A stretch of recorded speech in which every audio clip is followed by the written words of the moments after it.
Chers orateurs, mesdames et messieurs du public, mesdames et messieurs en direct sur YouTube, bienvenue pour ce match, ce quart de finale de débat parlementaire opposant au gouvernement le laboratoire HEC contre une opposition formée par Dauphine Eloquence. Sur le sujet, ce gouvernement conférerait l'indépendance à la Nouvelle-Calédonie. Je bégaye.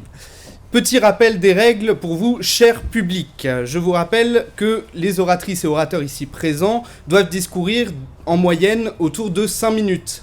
Ils doivent donc faire un discours qui ne saurait être en dessous de 4 minutes 45 et qui ne saurait être au-dessus de 5 minutes 15. Lors du débat et lors du passage de chacune et chacun d'entre vous, j'annoncerai le temps comme suit. Je taperai à 1 minute sur la table, puis je taperai à 4 minutes. Entre 1 minute et 4 minutes, cela signifiera que les questions sont ouvertes, et donc quand on tapera à 4 minutes, les questions seront fermées. À 4 minutes 45, je vous annoncerai « Veuillez conclure » pour vous indiquer votre entrée dans le temps réglementaire, et à 5 minutes 15, je vous demanderai de vous rasseoir, signifiant que si vous arrêtez de parler, vous êtes dans le temps réglementaire, et que si vous continuez, vous êtes dans le temps éliminatoire.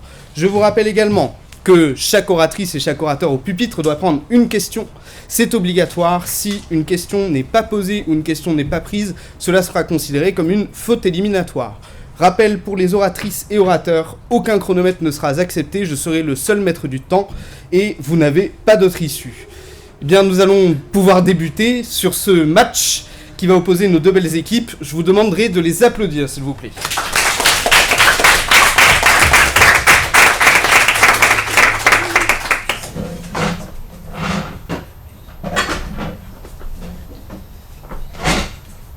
Bien, mesdames et messieurs, nous allons pouvoir débuter ce débat avec le Premier ministre du gouvernement, Arthur Darny.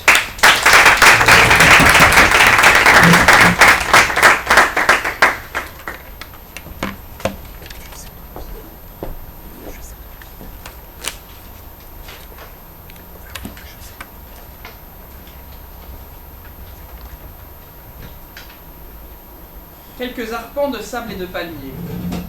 Voilà, n'en doutons pas, ce que Voltaire aurait dit de la Nouvelle-Calédonie s'il était encore de ce monde, comme il a su réduire le Canada à quelques arpents de neige.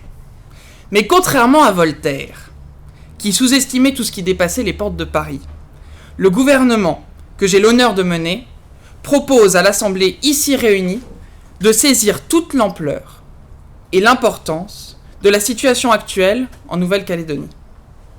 Le territoire est aujourd'hui profondément fracturé entre les Kanaks, peuple premier, et les Caldoches, héritiers du peuplement européen. Cette fracture a des conséquences dramatiques. Depuis les émeutes de mai 2024, le PIB a reculé de 13,5%, 13 000 emplois ont été détruits et l'exil des jeunes actifs a provoqué la décroissance démographique du territoire depuis 1946. Les accords de Bougival ont échoué, faute d'avoir vu le jour, rejetés par le FLNKS, parti indépendantiste. L'impasse est donc totale. Ce gouvernement en tire la seule conclusion possible. Il est temps de conférer son indépendance à la Nouvelle-Calédonie. Selon l'article 89 de la Constitution, le gouvernement proposera donc aux deux chambres, réunies en congrès, l'abrogation du titre 13 de la Constitution, relatif à la Nouvelle-Calédonie. Nous ouvrirons, à la suite de ce vote, des négociations sur la nouvelle Constitution avec le FLNKS, représentant légitime des intérêts de la Nouvelle-Calédonie selon l'ONU, ainsi que les modalités de transfert de compétences régaliennes et sa reconnaissance comme État souverain. Il sera laissé au FLNKS le soin de faire approuver cette nouvelle Constitution selon des modalités qu'il déterminera. La protection des minorités du territoire sera évidemment garantie, comme le prévoit également l'ONU. Nous y veillerons. L'abrogation de ce fameux titre 13, que la Constitution appelle « disposition transitoire », est aujourd'hui une nécessité humaniste, politique et surtout stratégique. La transition définitive doit ce soir devenir définitivement transitoire. Cette décision s'impose d'abord comme une évidence institutionnelle. Statut sui generis dans la Constitution française, souveraineté partagée, Sénat coutumier, corps électoral propre, autonomie législative sans équivalent dans la République. Aucun de nos départements ou régions d'outre-mer n'approche de près ou de loin ce degré de singularité. La Nouvelle-Calédonie ressemble, en revanche, à autre chose dans le droit international. Un État. Il est temps que la réalité juridique cesse de mentir à la réalité politique. Je vais prendre votre question. Comment garantissez-vous la sécurité juridique des contrats, propriétés et investissements français une fois l'indépendance prononcée? Nous traiterons en bonne foi avec l'UFLNKS de ces questions-là. Ils sont favorables à ce qu'il y ait une transition en douceur, et cela fera donc partie des négociations. Cette indépendance s'impose ensuite comme une exigence morale que notre République ne peut plus différer. Nous sommes la patrie des droits de l'homme. Ce n'est pas un héritage, c'est une responsabilité. Or, depuis 1986, la Nouvelle-Calédonie figure sur la liste onusienne des territoires à décoloniser. 40 ans que nous tolérons cette contradiction sans parvenir à la résoudre. Le ministre de l'Intérieur et des Outre-mer, Souine Monnier, vous développera ces impératifs qui légitiment cette décision. L'indépendance de la Nouvelle-Calédonie s'impose enfin, n'en déplaise à ceux qui brandissent l'argument géopolitique, comme la seule stratégie lucide dans le Pacifique. Regardons ce qui se passe pendant que nous hésitons. La Chine, la Russie, l'Azerbaïdjan avancent leurs pions méthodiquement dans le silence de nos tergiversations. Voilà à qui profite le crime de notre inaction. Ne leur faisons pas ce cadeau. Un État kanak, souverain, accompagné économiquement et militairement par la France s'il le choisit, sera un allié fiable là où nous n'avons aujourd'hui qu'un territoire instable. Nous aspirons donc à assister dans sa création un futur partenaire stable, et c'est en ce sens que le ministre des Affaires étrangères, Karacio Beuzé, vous détaillera les implications diplomatiques et l'architecture de cette relation nouvelle. Le rapporteur général Massigard achèvera de vous convaincre de la nécessité de notre initiative. Nous ne voulons plus être une puissance subie. Nous souhaitons devenir un allié choisi. Si nous manquons ce rendez-vous, nous n'aurons pas seulement perdu le Pacifique, nous aurons perdu quelque chose de plus précieux encore, la cohérence entre ce que nous disons être et ce que nous faisons. Vive la Kanaki libre et vive la France!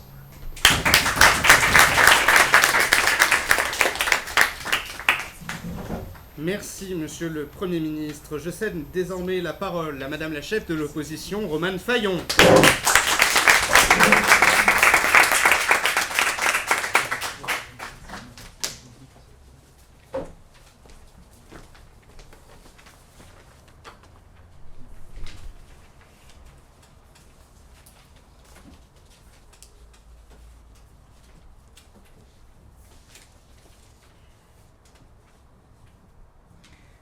La Nouvelle-Calédonie est un corps social à vif, une terre où le dialogue ne tient plus qu'à un fil.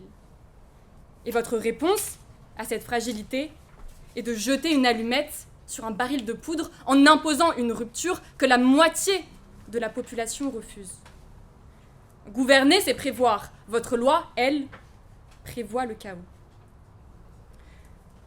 Les accords de Nouméa ont mis 10 ans à aboutir dans un contexte de relative bonne volonté. Aujourd'hui, la société est encore plus fragilisée. Sur quelle base négociatoire réaliste ce gouvernement prétend-il avancer? Monsieur le Premier ministre, vous présentez l'indépendance totale comme une solution. Pensez-vous vraiment que les loyalistes, qui ont voté 3 fois pour rester français, vont se réveiller demain avec un sentiment d'appartenance à un État qu'ils ont combattu démocratiquement? Vous ne réconciliez pas la Nouvelle-Calédonie, vous actez sa rupture définitive. Nous voulons être très clairs sur un point. L'histoire de la Nouvelle-Calédonie est marquée par 2 siècles de colonisation, par des violences, des injustices profondes qui ont laissé des traces durables. Et cela, nous ne le contestons pas. Mais c'est précisément parce que cette histoire est si lourde que nous refusons les réponses simplistes. Car l'histoire ne s'efface pas. Elle ne se corrige pas par un geste politique soudain.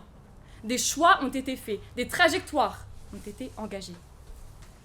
Et aujourd'hui, des populations différentes coexistent sur un même territoire. Et nous avons espoir dans le fait que la réconciliation est encore possible. Je vais prendre votre question. Les accords de Nouméa sont épuisés, les accords de Bougival ont échoué. Quel est votre plan pour sortir de l'impasse ce soir, pas dans 10 ans ? Déjà, ce n'est pas à nous de proposer un plan et nous axons plutôt notre projet envers des actions plus pour mettre en avant la culture, pour conserver la culture kanak et pas pour entrer dans un mode de rupture. Parce que vous nous parlez de responsabilité de la France envers la Nouvelle-Calédonie, mais on ne réconcilie pas un peuple en actant sa séparation définitive. La vraie réconciliation, c'est de réussir à vivre ensemble. Examinons maintenant les conséquences concrètes de l'indépendance de la Nouvelle-Calédonie. Le nickel est la ressource principale de la Nouvelle-Calédonie. Or, la production de nickel n'est pas à son plus beau jour. Construire un État sur une ressource instable, dont le marché est dominé par l'Indonésie, ne nous semble pas la meilleure idée. Du côté de la France, l'enjeu n'est pas moins grave. La Nouvelle-Calédonie représente 20% de la zone économique exclusive de la France et une position stratégique irremplaçable dans le Pacifique. Y renoncer, ce n'est pas seulement perdre un territoire, c'est ouvrir un vide. Et les vides, en géopolitique, ne restent jamais longtemps vides. Une indépendance calédonienne viendrait perturber les paradigmes en place, affaiblissant de fait la présence française dans le Pacifique et laissant la porte ouverte à la Chine. Ces aspects économiques et géostratégiques seront abordés par ma première députée, Madame Eschadit. Mais la question calédonienne n'est pas seulement une question de territoire ou d'économie. Elle est, au fond, une question de ce que nous entendons par peuple et par liberté. Monsieur le Premier ministre, vous invoquez le droit des peuples à disposer d'eux-mêmes, mais qu'est-ce que la liberté d'un peuple, si ce n'est le droit de se prononcer sur son propre destin ? Ce droit, la Nouvelle-Calédonie l'a exercé 3 fois. Pas une, pas deux, mais 3. Et pas dans n'importe quelle condition. Le corps électoral de ces référendums a été délibérément restreint par le gel électoral pour donner plus de voix aux Kanaks. Le 3e référendum est contesté, nous le reconnaissons. Il a été boycotté par les indépendantistes. De plus, l'article 53 de la Constitution prévoit que toute cession de territoire doit être approuvée par les populations intéressées. Autrement dit, votre mesure est inconstitutionnelle à ce stade. Et au-delà du consentement, posons la question fondamentale. Qu'est-ce qu'un État ? Une population qui ne se reconnaît pas comme un peuple ne peut pas fonder un État viable. Avec votre loi, vous croyez accomplir un acte de libération. Mais l'indépendance sans la paix n'est qu'un exil intérieur. On ne répare pas les injustices du passé en créant les déchirements de l'avenir. Ne soyez pas le gouvernement du renoncement.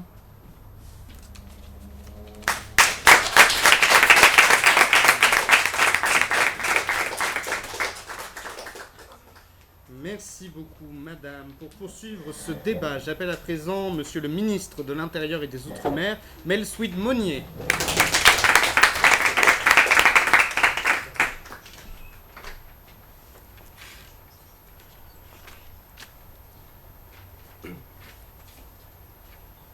Je parle de millions d'hommes à qui on a inculqué la peur, le complexe d'infériorité, le tremblement, le désespoir, l'abnégation. En citant Frantz Fanon, ce sont ces mots que je cherche à adresser au peuple kanak. Ce sont ces mots, peut-être, qui leur permettront à eux de dire « il nous a compris ». Mon Premier ministre a posé ce soir les termes d'un choix politique. Il m'appartient d'en dire les raisons profondes, celles qui ne sont pas dans les équations budgétaires, ni dans les cartes d'état-major, ce sera le rôle de mon collègue aux affaires étrangères, mais dans quelque chose de plus ancien et de plus vif. Car oui, aujourd'hui c'est le peuple néo-calédonien qui est à vif. Une civilisation qui demande, depuis trop longtemps, à exister. Et pour légiférer, il est nécessaire de comprendre qui est réellement le peuple kanak. Certains, l'opposition, ont brandi en étendard le pseudo-argument du refus des urnes. Et vous savez, vous n'êtes pas les seuls démocrates de ce Parlement. La question de l'abstention au référendum devrait nous alerter sur ce que veulent vraiment les Kanaks. Cette culture kanak dont vous parlez est une culture de l'abstention. L'abstention structurelle des Kanaks n'est pas de l'indifférence, elle est bien culturelle. La civilisation kanak repose sur le palabre, c'est-à-dire des discussions, des délibérations patientes et collectives, à l'issue desquelles une décision coutumière est adoptée. Ce score de 96,5% pour le non au dernier référendum ne résulte pas d'un silence, mais d'un refus de forme. La moitié de la population y est en réalité opposée. Je prendrai votre question. Que comptez-vous faire des 2 premiers référendums qui sont absolument représentatifs et récents dans ce contexte? Si on a considéré qu'il devait avoir lieu un troisième référendum, c'est qu'on considérait que les 2 premiers n'étaient pas représentatifs et qu'un troisième était nécessaire. Et pour ajouter à cet argument des référendums, ce que la Cour de justice a rappelé dans son avis de 2019 sur les îles Chagos, c'est qu'un processus de décolonisation n'est légitime que s'il repose sur l'expression libre, authentique et réelle de la volonté du peuple concerné. Mais si nous ne cherchons pas à comprendre le peuple kanak, nous ne cherchons pas à entendre cette volonté. Ces référendums n'ont aucune légitimité. Rappelons aussi qu'au terme de l'article 73 de la Charte des Nations Unies, la France rend compte chaque année à l'ONU de la situation en Nouvelle-Calédonie. Une situation à vif, je vous le concède, et de l'état d'avancement de l'autonomisation. Que dirons-nous cette année, après avoir proposé un accord sans l'approbation du FLNKS? Que rendra-t-on à l'ONU, sinon un blanc-seing ou une impasse? Qu'écrirons-nous sur notre compte-rendu, sinon un simple constat cynique? Nous avons été lâches, sourds et incapables face à la gronde. Il est de notre devoir d'agir et de montrer des avancements. Alors Bougival, Élysée Oudinot, peu importe le nom de ces accords aujourd'hui. Ce qui compte désormais, c'est le nom que le FLNKS donnera à la Nouvelle-Calédonie indépendante. Nous serons à l'écoute des revendications du FLNKS et prendrons l'attitude de la latitude. Si le préambule de l'accord de Nouméa reconnaît déjà les fautes de l'État colonial et les souffrances et les injustices infligées aux populations locales, il s'agit désormais pour notre gouvernement d'aller plus loin dans la prise en compte des revendications de la population kanak, sans aucune hypocrisie. Oui, nous l'assumons, nous souhaitons faire de la Nouvelle-Calédonie un État souverain et libre, auquel nous souhaitons reconnaître des droits. Droit à la terre, droit à l'autodétermination interne, droit à la transmission des langues et des cultures. Les langues et cultures qui sont cette infrastructure solide sur laquelle la superstructure institutionnelle repose. Quant aux Caldoches et aux autres minorités du territoire, chère opposition, vous n'avez pas le monopole de la protection de leurs droits. Elle est déjà garantie par le pacte international relatif aux droits civils et politiques de 1966, qui a été ratifié par la France et auquel les États successeurs doivent se plier. Il en va de même d'ailleurs pour les contrats. Les États successeurs doivent se plier à la Convention de Vienne de 1978, qui évoque une succession des contrats. Et parce que le FLNKS nous le demande, nous nous engageons à proposer de maintenir 50% des subventions actuelles pour une durée de 10 ans. Nous souhaitons exorciser ce passé colonial, réveiller ce peuple kanak, et permettez-moi de paraphraser Aimé Césaire dans son calendrier lagunaire. Ce peuple kanak habite une blessure sacrée que nous alimentons depuis des années, une soif irrémédiable de gérer leurs terres comme ils l'entendent. Et désormais, alors que tous les chemins nous mènent inéluctablement à la décolonisation, ne soyons pas de ceux dont la main tremble face à l'autodétermination. Soyons de ceux qui croient que c'est bien la liberté qui opprime et la loi qui affranchit, et soyons ceux qui, avec cette loi, permettons au peuple kanak de s'affranchir.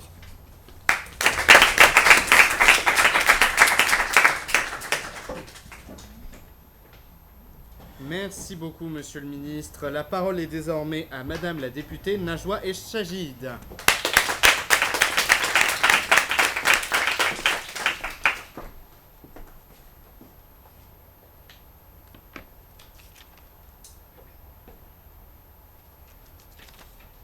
« 265 000. 265 000.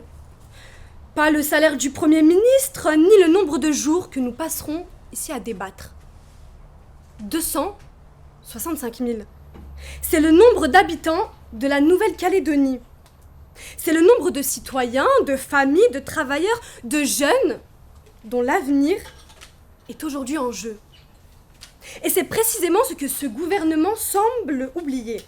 Car en proposant de conférer l'indépendance à la Nouvelle-Calédonie, il ne prend pas simplement une solution symbolique, il prend le risque de déstabiliser un territoire entier, déjà fragilisé, déjà divisé, déjà en crise.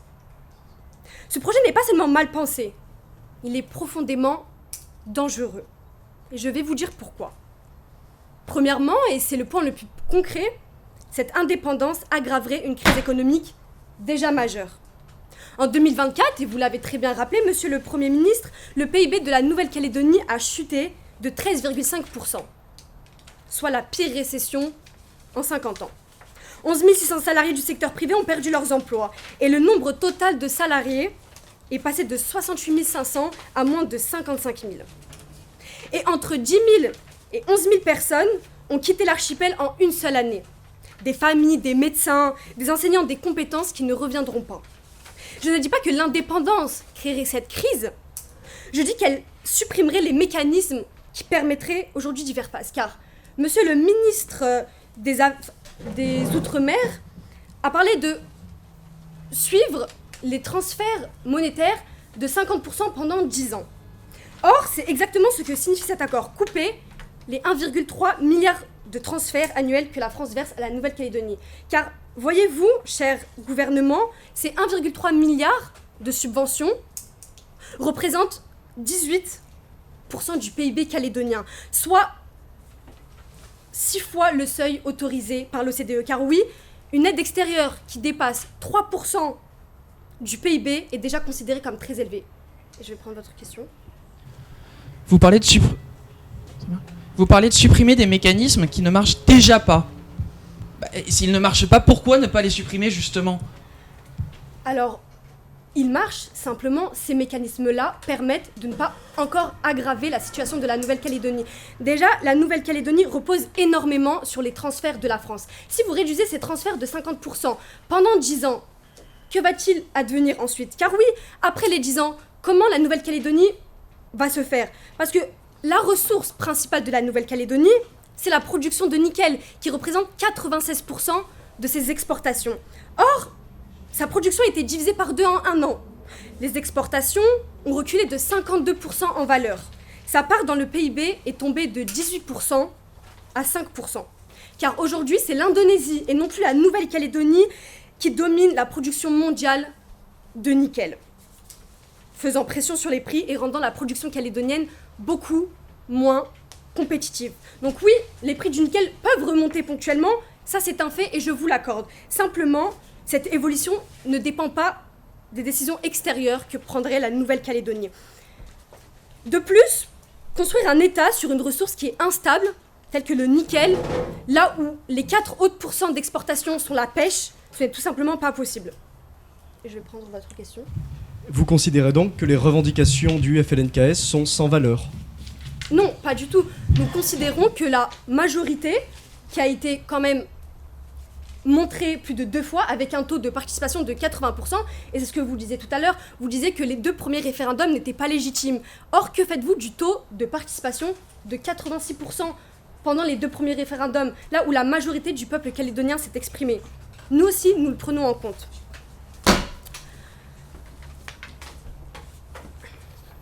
Enfin, vous qui soutenez les Kanaks, vive la Kanaki, vive la République, savez-vous que cette décision sera particulièrement problématique pour les Kanaks eux-mêmes ? Pourquoi ?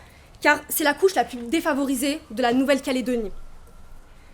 Celle dont 46% n'ont pas le brevet, comparé à 11% des Européens. C'est celle dont l'espérance de vie est inférieure de 8 ans à celle des autres communautés. Et enfin, pour terminer et vous montrer à quel point votre mesure est complètement inutile, le danger ne s'arrête pas à l'économie. Il y a un risque plus profond, la géostratégie. Un État qui est particulièrement fragile et en pleine transition. De plus, reconnaître l'indépendance de la Nouvelle-Calédonie serait de faire perdre 19% de la ZEE française. Ainsi, si vous choisissez d'ignorer la voix de 4 personnes, 4 députés qui essayent de défendre la réalité, alors écoutez au moins, s'il vous plaît, le peuple calédonien.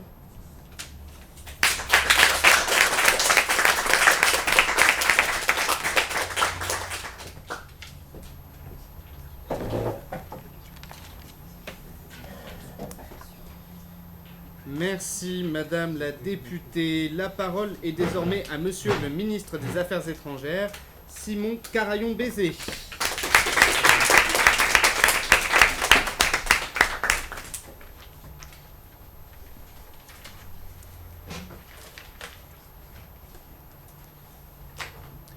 Chers députés de l'opposition, à vous entendre, je croirais avoir face à moi Jules Ferry.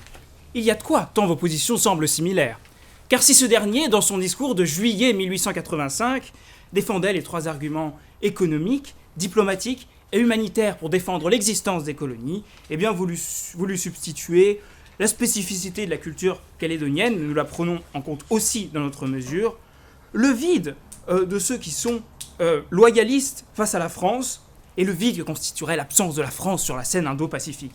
Mais cette nouvelle sainte trinité de raison relève plutôt du paganisme diplomatique que du principe directeur immuable et sacré.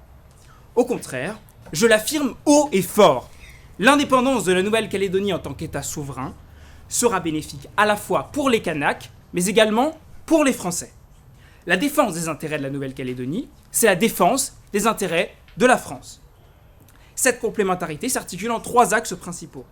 Déjà, la situation sur place est tellement explosive et bloquée qu'elle nécessite un bouleversement drastique de la gouvernance du territoire. Ensuite, l'indépendance de la Nouvelle-Calédonie ne rend pas plus difficile l'établissement d'un plan stratégique indo-pacifique français, bien au contraire, contrairement à ce que vous dites. Et enfin, sa souveraineté pleine et entière fraîchement acquise, le nouvel État pourra dès lors plus facilement aspirer à un développement économique viable et durable. Car oui, la maison des Kanaks brûle et nous regardons ailleurs. Ce sont les tensions internes qui expliquent les problèmes économiques. Vous nous avez parlé des taux de participation au référendum, des référendums où sont fait voter des fils de colons européens, des descendants qui ont des intérêts particuliers. Refuser de reconnaître cela, c'est refuser de voir la situation en face et refuser de prendre les mesures qui s'imposent. Car oui, le taux de chômage des Kanaks se situe aux alentours de 25% selon l'ICNC, c'est-à-dire un taux largement supérieur à la moyenne calédonienne. Les tensions intercommunautaires sont plus vives que jamais. Les Caldoches, qui sont minoritaires à 27%, je le rappelle, sont fortement opposés naturellement à la création d'un État indépendant qui irait à l'encontre de leur position privilégiée sur le territoire. Quant au FLNKS, qui est, d'après l'ONU, je le rappelle, le véritable dépositaire de la volonté du peuple kanak, il a refusé en août 2025 l'accord de Bougival pour incompatibilité avec le droit à l'autodétermination, pour absence de perspective vers la pleine souveraineté, et en raison d'un accord, selon eux, imposé unilatéralement. Je prends votre question. En quoi la perte de 19% de la ZEE est-elle dans l'intérêt de la France ? Écoutez, il nous reste 87% de notre ZEE, et voyez-vous, je vais détailler des mesures économiques, un partenariat que demande lui-même le FLNKS afin de mettre en place, d'assister le développement de ce nouvel État en venir, car le FLNKS demande une coopération. Ce sont les tensions intercommunautaires qui ont abouti à la sclérose que nous diagnostiquons aujourd'hui au sein de la société. Dans les vignes calédoniennes, la colère a ses racines. Peuplement européen artificiel, quasi-guerre civile entre les habitants d'origine européenne et les Kanaks dans les années 80, et la colère a ses raisins. Ce sont les inégalités socio-économiques que l'on constate aujourd'hui. C'est la création d'un État souverain légitime qui s'impose alors comme ultime remède. Ensuite, vous affirmez que la prise d'indépendance de la Nouvelle-Calédonie affaiblirait la situation stratégique de la France dans la région Indo-Pacifique. Mais vous réduisez donc ainsi la géopolitique au fait d'imposer sa vision stratégique à un territoire administré au bout du monde. Mais en réalité, il n'en est rien. L'arsenal géostratégique français est bien plus varié que ce que vous voulez bien nous faire croire. Tenez, par exemple, les forces armées de la zone sud de l'océan Indien, qui sont stationnées à La Réunion et à Mayotte, totalisent 2100 militaires et différentes bases. On compte également 1000 personnes dans nos bases en Polynésie française, 1500 à Djibouti, 750 à Abu Dhabi. Et nous revendiquerons un traité bilatéral de défense entre la France et la Nouvelle-Calédonie, qui inclut le maintien d'une présence française sur le territoire pour une durée initiale de 10 ans, ce qui s'inscrit dans la dynamique souhaitée par le FLNKS lui-même. Sur le plan économique enfin, nous ne coupons pas les ponts avec le nouvel État indépendant, car oui, nous ne laisserons pas le nouvel État agoniser, nous n'aggraverons pas la crise économique. Le montant proposé de cette aide, c'est au moins 50% des dotations budgétaires de l'État qui ont été précédemment consacrées à la Nouvelle-Calédonie. Évidemment, il va y avoir des négociations avec le FLNKS. Nous négocierons le maintien d'un régime préférentiel pour les exportations néo-calédoniennes vers la France et l'UE pendant une durée de 10 ans, et la diversification industrielle et économique, notamment pour améliorer les usines de nickel, qui sont chroniquement déficitaires en raison de problèmes de mauvais état. Eh bien, on aidera également la Nouvelle-Calédonie sur le nickel. Ce n'est donc pas au nom d'un humanisme abstrait et déconnecté que nous souhaitons donner son indépendance à la Nouvelle-Calédonie, c'est car notre vision est nécessaire politiquement, militairement et économiquement.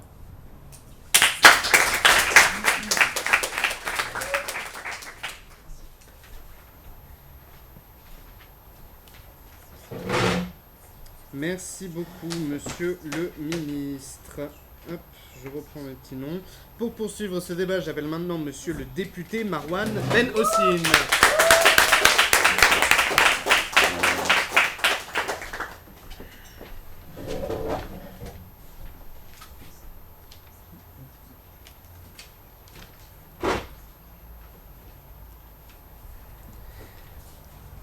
Imaginez un instant un peuple à qui l'on pose la question démocratique essentielle: voulez-vous l'indépendance? Il répond non.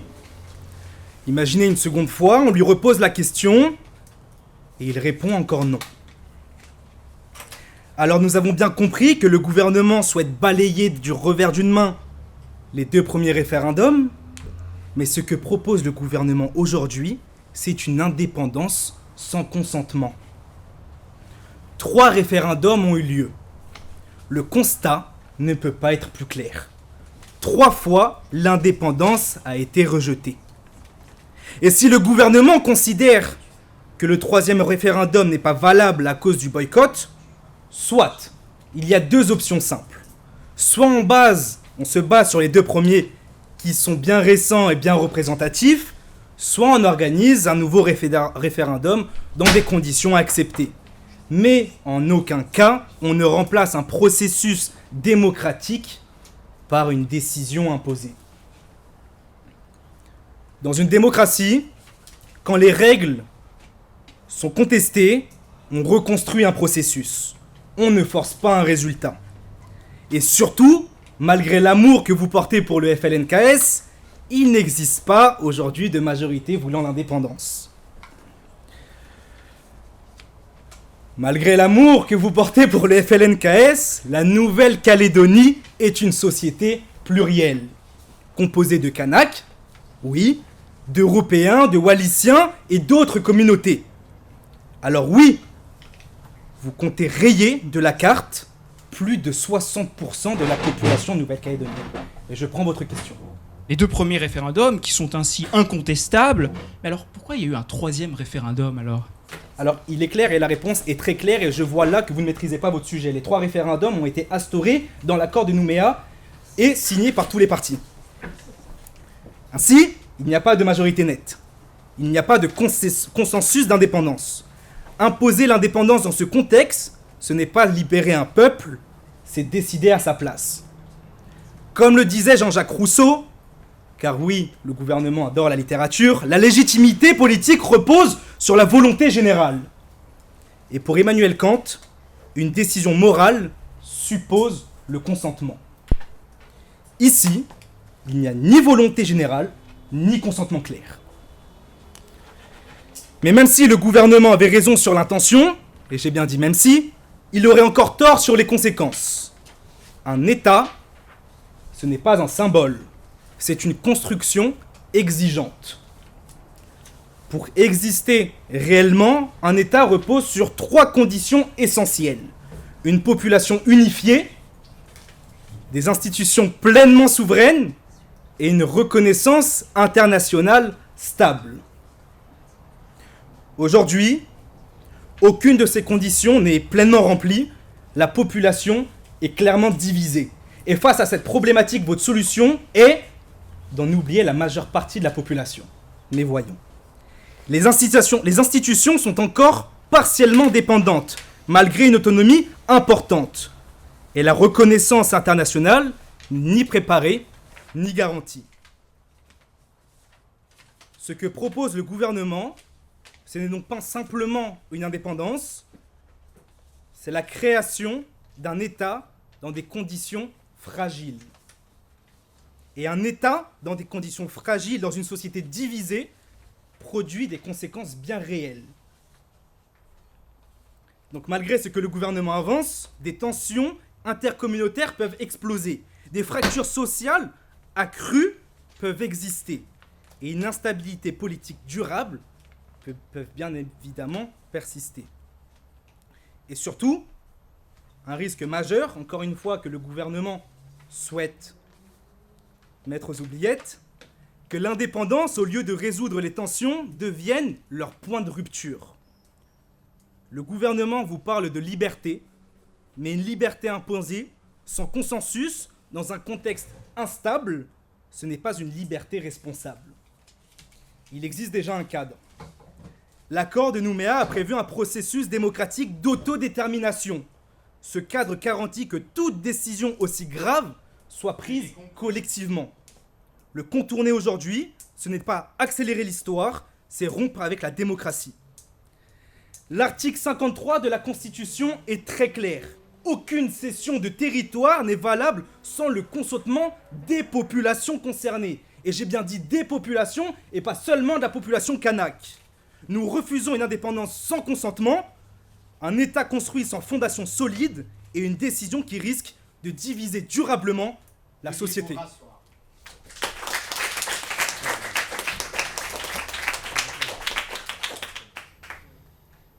Merci beaucoup, monsieur le député. Pour conclure ce débat du côté du gouvernement, j'appelle son rapporteur général, Brieux Massicard.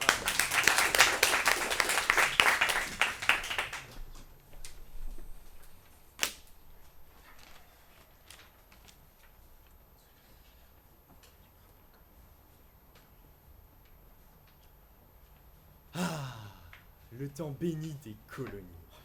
Celui où on avait la belle vie. Il vous manque, hein. Ce temps où la France pillait, sans vergogne, ressources et richesses, de peuples et de territoires à l'autre bout du monde. Mais si, je le vois, chère opposition, vous êtes nostalgique. Oui, mais voilà, les temps changent. Cette époque est révolue, et il serait grand temps pour vous d'être en phase avec votre siècle. Alors, allons-y, commençons par l'éléphant dans la pièce, parlons des référendums. Vous nous dites donc que la volonté du peuple de Nouvelle-Calédonie a été exprimée 2 fois par référendum de refuser cette indépendance. Très bien. Mais alors que faites-vous de l'avis de la Cour internationale de justice sur les îles Chagos en 2019 qui établit que le fondement légitime de l'indépendance est l'expression libre, authentique et véritable du peuple concerné? Alors oui, un référendum, même 2, ont été votés. Mais non, un référendum qui met sur un pied d'égalité les héritiers d'un peuplement artificiel et colonial et les représentants du peuple qu'ils ont opprimé des décennies durant, concernant la capacité à s'autodéterminer de ces seconds, n'a aucune valeur démocratique. Vous ne pouvez décemment le brandir comme l'expression correctement exprimée de la volonté du peuple néo-calédonien sans vous fourvoyer complètement sur la réalité démographique de cette population. Alors, vous nous avez ensuite parlé de la cohésion sociale et de l'état actuel de la société kanak. Vous nous l'avez dit vous-même, madame la chef de l'opposition, il n'y a actuellement pas de dialogue social. Madame la première députée a renchéri, vous nous dites que nous allons fragiliser cette cohésion avec nos mesures. Mais le constat est déjà affligeant, nous avons dressé les chiffres nous-mêmes, vous avez été d'accord dessus. Il faut justement faire quelque chose, il faut justement renouer ce lien social, et renouer ce lien social, ça passe par donner de la représentation aux populations kanak qui sont plus de 40% de la population mais qui sont sous-représentées dans les postes à responsabilité, surreprésentées dans la pauvreté. L'indépendance est le chemin le plus sûr et le plus direct vers le rétablissement d'une société moins inégalitaire en Nouvelle-Calédonie? Je prendrai votre question. Combien de temps comptez-vous encore négliger le gel électoral qui a été créé dans les accords de Nouméa? Nous ne négligeons pas le gel électoral, mais mon ministre des Affaires étrangères et des Outre-mer vous a répondu à ce sujet. Le vote n'est pas exprimé dans la culture kanak comme il l'est dans la culture occidentale. Ce référendum ne peut pas avoir la même valeur si vous mettez sur un pied d'égalité deux cultures fondamentalement différentes démocratiquement. Parlons-en de la culture kanak.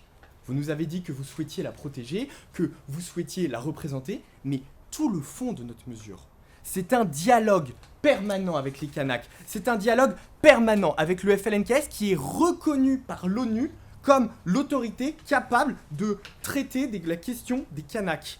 Nous vous avons présenté un projet où à chaque étape, la population kanak était considérée, où à chaque étape, le FLNKS était considéré, pas comme dans les accords qui ont été refusés récemment. Nous vous avons proposé une conversation et un dialogue permanent sur les questions de la Constitution, sur les questions de l'adhésion à l'ONU, sur les questions de l'accord stratégique. Nous ne faisons que considérer la volonté du peuple kanak. Nous ne faisons que l'intégrer à notre réflexion. Vous ne pouvez pas nous accuser de ne pas la traiter. Nous n'avons rien imposé, nous avons tout discuté. Parlons maintenant de la question stratégique, puisque j'ai bien compris que ça vous effrayait de perdre les 20% ou 19 ou 13%, peu importe, de la ZEE française qui va en Nouvelle-Calédonie. On vous a proposé des solutions. Ce que vous nous proposez aujourd'hui, c'est de garder en vie un État artificiellement déjà en très grande difficulté, alors que nous, ce que nous vous proposons, c'est de créer un allié qui peut devenir viable et qui peut devenir stable et qui peut, dans le cadre d'une réflexion de collaboration stratégique qui est voulue une nouvelle fois par le FLNKS, dans le cadre d'une collaboration stratégique, devenir un allié stable et viable dans la région. Alors oui, peut-être que vous préférez avoir comme base avancée dans le Pacifique un territoire administré sous perfusion plutôt qu'un État souverain et autonome, mais moi je dois vous avouer que le génie tactique de cette doctrine, il m'échappe. Enfin, sur la question de l'économie de la Nouvelle-Calédonie, et je serai extrêmement rapide là-dessus parce que nous avons répondu extrêmement clairement, non. Nous ne coupons pas les aides d'État à la Nouvelle-Calédonie. Nous proposons dans le cadre des négociations un minimum de 50% des aides d'État sur 10 ans, mais qui peuvent être négociées dans le cadre du partenariat, dans l'idée d'avoir le meilleur développement économique possible pour un État que nous voulons allier. Alors ce soir, chère Assemblée, vous avez un choix à faire. Celui d'un gouvernement qui écoute ou d'une opposition qui ignore. Celui d'un gouvernement qui innove ou d'une opposition qui stagne. Celui d'un gouvernement qui émancipe ou d'une opposition qui aliène. Face à vos responsabilités, l'histoire sera votre seul juge, et gardez à l'esprit que lorsqu'elle appelle au changement, elle ne tolère ni l'immobilisme, ni la négligence.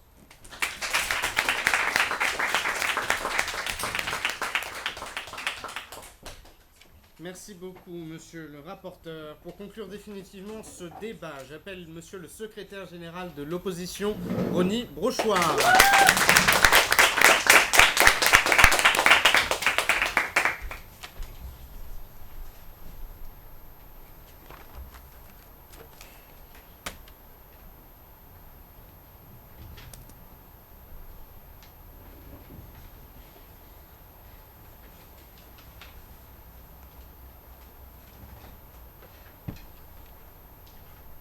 Aujourd'hui, il faut s'élever.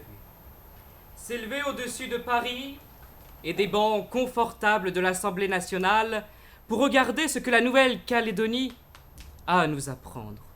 Pour cela, il faut refuser la vision simpliste du gouvernement. Il nous faut refuser l'abandon de 265 000 de nos concitoyens. Il nous faut refuser ce faux dilemme qui nous est tendu par le gouvernement qui met sur la table l'indépendance ou l'oppression. On a tenté de nous faire croire que refuser la rupture, c'était accepter le colonialisme tel que pratiqué au XIXe siècle. Mais nous répondons non. Mais nous sommes en partie d'accord avec le gouvernement. La maison brûle, sauf que vous attisez le feu. Le gouvernement nous propose un projet clé en main, en nous disant que l'indépendance réglera tous les problèmes. Mais il oublie de nous dire, ou du moins il ne le reconnaît pas, ce qui se cache derrière la porte. Eh bien moi, Et avec l'opposition, nous pouvons d'ores et déjà vous le dire, ce sera une crise sociale sans précédent. Et d'ailleurs, il y a une contradiction majeure dans votre discours. Vous nous dites, il y a une perte massive d'emplois. Vous nous dites, le PIB a chuté avec les subventions françaises. Et puis, avec l'indépendance, vous voulez la réduire de 50%. Pensez-vous réellement que cela va suffire, que cela ne va pas attiser la crise sociale pour des Kanaks que vous semblez tant défendre, mais qui pourtant sont les plus défavorisés? Il y a là une contradiction majeure et c'est à ce moment-là que je prends votre question. Monsieur, la Nouvelle-Calédonie figure sur la liste onusienne de territoires à décoloniser depuis 40 ans. De combien de temps supplémentaire avez-vous besoin exactement? Nous avons besoin de trouver une situation stable, ce qui manque cruellement aujourd'hui. Aujourd'hui, le dialogue est rompu et votre solution, c'est de déclarer l'indépendance. Sauf que l'indépendance va créer une nouvelle fracture entre les 60% de loyalistes qui ne veulent pas de l'indépendance et les 40% des Kanaks. Parce que nous vous avons bien écouté et vous semblez avoir une certaine difficulté avec la démocratie. J'ai été, je dois le dire, assez choqué lorsque j'ai entendu que vous ne reconnaissez pas les référendums. Pourtant, l'expression de la volonté la plus pure, le général de Gaulle aurait bien froncé les sourcils. C'est aussi une entorse majeure à la Constitution. L'article 76 de cette Constitution, qui inclut les accords de Nouméa, ces accords de Nouméa, dit que, avec l'accord des indépendantistes, nous indique qu'il y aurait 3 référendums. Et aujourd'hui, vous nous dites que ces référendums, on ne les reconnaît pas. Il y a encore une deuxième entorse à la Constitution. Une entorse à l'article 53, qui dit qu'il ne peut pas y avoir une sécession de territoire si ce même peuple n'est pas d'accord. Vous refusez donc à la fois la démocratie, vous refusez d'appliquer la norme suprême, vous êtes, en fin de compte, anti-républicain. Nous voulons écouter le peuple. Et d'ailleurs, vous ne pourrez pas le faire autrement. Comment pouvez-vous passer outre 60% de la population qui veut rester indépendante? Et pourquoi ils veulent rester indépendants? Eh bien, l'opposition l'a dit, puisque nous avons des intérêts économiques et que les Calédoniens ont aussi des intérêts économiques. Quels sont-ils? Eh bien, le nickel constitue les exportations majeures, et qui, aujourd'hui, si l'indépendance de la Nouvelle-Calédonie est décrétée, eh bien, se livrera au néo-impérialisme de la Chine, qui, nous l'avons vu, n'hésite pas, en Afrique, par exemple, à nouer des contrats et se fera écraser par la Chine et se fera écraser par les puissances néocoloniales. Néo-impérialistes, pardon. Aujourd'hui, nous refusons tout cela. Alors finalement, il faut en revenir à ce qui compte réellement, la parole du peuple. Et il a parlé, il a dit non à l'indépendance, mais il a dit non aussi à l'indépendance. Ce qui peut fonctionner, c'est une souveraineté partagée qui protège sans assujettir.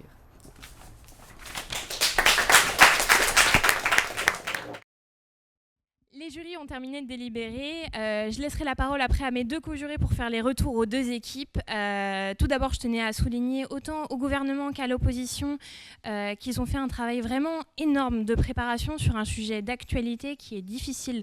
Donc vraiment un immense bravo pour la pédagogie dont vous avez su faire preuve parce que c'était vraiment très très bien. Je vais laisser la parole à Arthur pour faire les retours à la première équipe. Merci Marion de nous avoir donné la parole. Avec Inès, on va faire des retours généraux sur les équipes de Dauphine et de HEC, équipes qui ont été en quart de finale du débat parlementaire de la Fédération française de débat et d'éloquence. Le sujet était « Ce gouvernement donnerait l'indépendance à la Nouvelle-Calédonie ». Premièrement, on voulait vous féliciter tous les deux avec Inès sur le travail qui a été fourni en 24 heures. Très fourni, intellectuel et qui fait du bien dans nos sociétés démocratiques qui ont du mal à discuter au sein d'un hémicycle parlementaire. Concernant l'équipe de Dauphine, vous avez une vraie cohésion d'équipe, ce qui fait plaisir à voir parce que vous vous opposez à un gouvernement qui va défendre une thèse qui est opposée à la vôtre. Sur l'ethos, ça permet de vraiment ressentir l'énergie et les liens qui sont indéfectibles entre vous parce que vous avez énormément travaillé sur le sujet. Sur certains points, sur le référendum, sur le point de vue international de la Nouvelle-Calédonie, sur son côté économique, géopolitique, vous avez vraiment approfondi ces aspects-là. Pour autant, vous n'avez pas forcément répondu de manière claire et précise au gouvernement sur certains aspects qui étaient peut-être plus développés par ce gouvernement-là. Donc, sur les retours généraux, tant sur la forme que sur le fond, vous avez énormément travaillé et ça se ressent et ça fait plaisir. Et peu importe si le chemin continue ou pas pour vous sur la Fédération française de débat et d'éloquence, sur les débats parlementaires, sachez que en tant qu'être humain et dans vos professions plus tard, vous allez pouvoir mettre en place ces acquis et ces compétences pour pouvoir vous épanouir. Donc pour ça, félicitations. Merci beaucoup Arthur. C'est maintenant au tour d'Inès de faire ses retours. Je vais donc m'atteler à désormais donner les retours pour le laboratoire HEC qui était au gouvernement sur ce choc. Je vais commencer par les points positifs. On va commencer par les points positifs. Déjà sur la forme, j'aimerais mentionner que, alors il y a une cohérence d'équipe sur le fond, mais aussi sur la forme. Et au-delà de la cohérence, vous avez tous des très belles plumes et surtout une bonne incarnation, une très bonne incarnation même, différentes, mais vous remplissez les critères. Je n'irai pas jusqu'à dire des critères, mais ce qu'on attend en tout cas d'une équipe en quart de finale, en débat parlementaire, et ça c'est déjà un très bon point. Sur le fond également, vous avez une ligne argumentaire qui est structurée et qui est claire, et surtout vous faites un véritable effort de réfutation, ce qui est très bien pour un gouvernement, parce que même si c'est l'opposition qui fait beaucoup de réfutation, là vous vous mettez vraiment dans la posture de on est un gouvernement, on annonce un projet qui est très structuré et qui est vraiment bien amené, mais on va aussi répondre quand même aux arguments de l'opposition. Même parfois, vous prévoyez un peu ce que va dire l'opposition et en fait, vous donnez les arguments avant et ça coupe un peu l'herbe sous le pied à l'opposition. Donc ça, on a beaucoup apprécié également. Sur un point un peu plus négatif, faites attention parce qu'il y a certains aspects, notamment juridiques du débat. Alors sur le droit international, vous en êtes plutôt bien sortis, même bien sorti, en sachant que vous n'êtes pas des spécialistes du droit international, mais sur d'autres points, notamment sur la question de la constitutionnalité du projet ou sur les accords de Nouméa. Alors sur les accords de Nouméa, il n'y avait pas de contresens fondamental, mais sur la Constitution, vous avez manqué de répondre à l'opposition et vous auriez pu leur répondre sur ce point. Et c'est un peu sur ça que se pose notre point négatif. Vous auriez pu aller plus loin et être plus précis sur l'aspect juridique du débat. Pour les retours de Dauphine, vous avez une équipe soudée.